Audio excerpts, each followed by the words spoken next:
All right, this is your week 2 AG3 rundown of the weekly choice board. Again, it's the exact same format as it was earlier. A lot of the feedback I got was very positive, that it was very self-explanatory. You guys liked the daily schedule, and a lot of you are communicating very well with everything that you need to do. So here are a couple of videos of support. What we're going to be focusing on today, and the targets reveal the properties of the different algebraic forms and the properties of their graphical representation. Then you're also going to make sure that you identify roots while in intercept form, find the vertex in vertex form, and the y-intercept from standard form. We've already talked about the 3 different forms of quadratic functions and which form gives you the most appropriate information about the graph.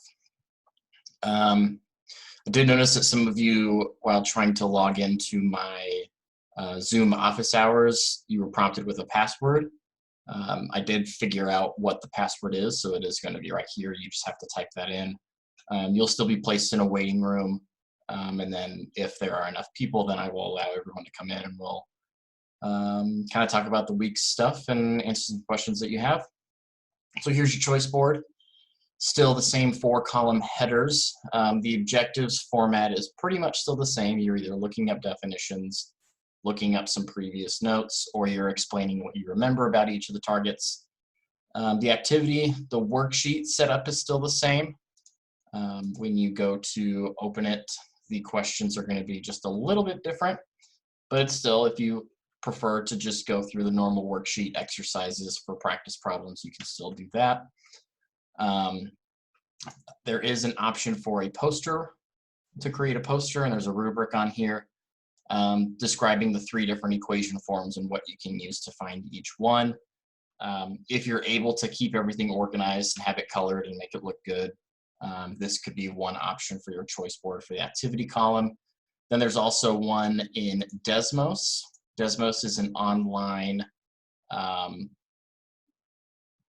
pretty much like a graphing calculator. So there's an activity setup that's going to have you, I already have the class code typed in for you. You do not have to screenshot. You do not have to send anything in. You would just complete this with your name, and I can go in through the same class code to see what you have done if this is the activity that you choose. It's pretty much just matching up some quadratic equations based on the function and a graph. Still having a reflection. I am opening up an option for a video reflection if that is something that you so choose, or if you want to complete a Google Doc that is written as a letter to another student to kind of help you reflect about what we did. This is not going to actually be sent out to another student unless you so do so yourself. I will not send these out to anyone else. I'm just going to look at them for me. Then your mystery. You can create a Zoom video message with one of your friends from school, take a screenshot, and then talk about 4 or 5 sentences about your friendship. They do not have to be in this class. It could be someone else at Wyandotte.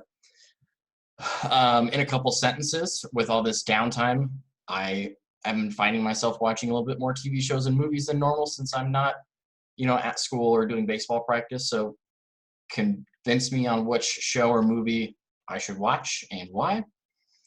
And then also same thing with music. If you're discovering some new artists, some of your favorite songs, make a playlist on either Spotify, Apple Music, YouTube, SoundCloud, whatever you use to listen to your music, and then send that to me. Then the same thing with an exit slip down here. So here is your week. Again, I will be on office hours from same time, 8 to 9, 1 to 2, Monday through Friday. Email, Google Voice number, Zoom ID, all that stuff if you need to get a hold of me.